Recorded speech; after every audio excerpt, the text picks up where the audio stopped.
So far, we learned about what management groups are. It's also important to understand about subscriptions and how billing is linked to subscriptions. The first time when you try to interact with Azure, you create an Azure account. A subscription is a logical unit of Azure services that is linked to your Azure account. You can have multiple subscriptions inside your Azure account. Now, if I navigate to my account here, I'm logged in with a account that is linked to Azure, and then I type subscriptions under the search box and then navigate to subscriptions. You'll notice that I've got one subscription right here, which is pay as you go. By clicking on the add button, you can have multiple subscriptions under the same account. Organizations usually have subscriptions for production, another subscription for development, maybe another one for testing, and few more for development maybe. Some of the organizations also have based on business units, allowing business units to control their own subscriptions but under the same account.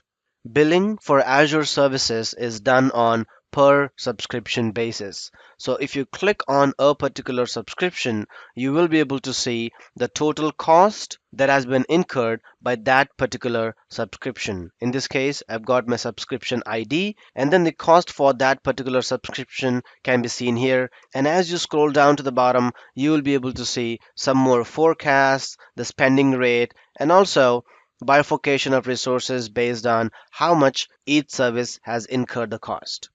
So if your account is the only account associated with the subscription, just like mine, I've got just one subscription here linked up to my account, so then you will be responsible for billing. If I have few more subscriptions, I can have the subscription owners assigned to that subscription, and then they will be responsible for the subscription billing. So, subscriptions will help you organize access to cloud service resources.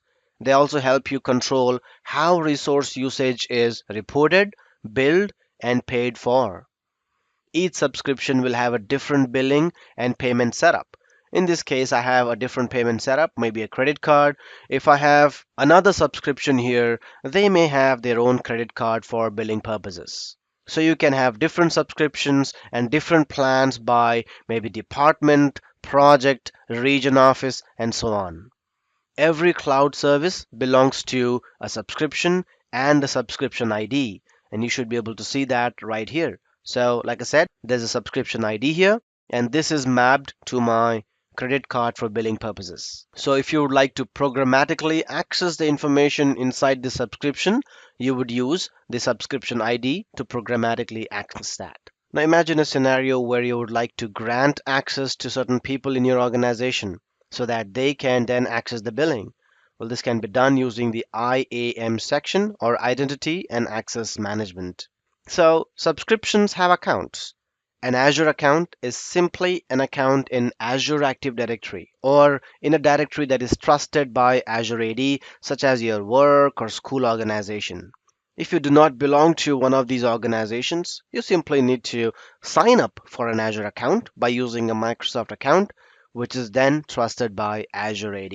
So every Azure subscription is associated with an Azure Active Directory account, and users and services that access the resources of the subscription first need to authenticate with Azure AD. In this case, I got authenticated to my subscription using my account, which is nothing but my email address. But then, not just this account, you can also have other accounts to be granted access to your subscription and the resources by using the IAM section. All you got to do is click on the add button and then add role assignment. Then you will select what permissions do you want to grant to that particular object.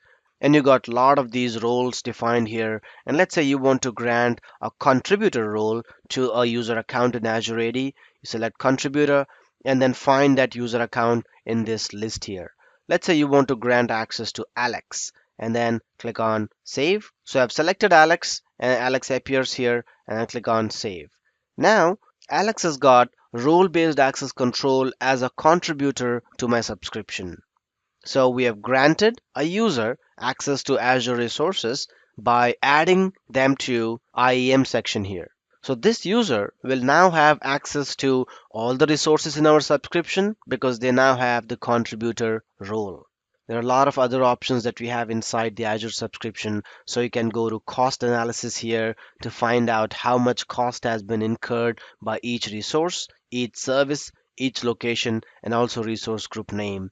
And that's why the tagging also comes into picture. It is one of the recommendations to have tagging done properly so that you can have a CMDB for all your resources, and thereby you can filter them based on the tag option that it's there. And thereafter, you can use this filter to then identify the tags option available here and then use those tags to find out how much billing is incurred by a particular tag that's available in this resource group.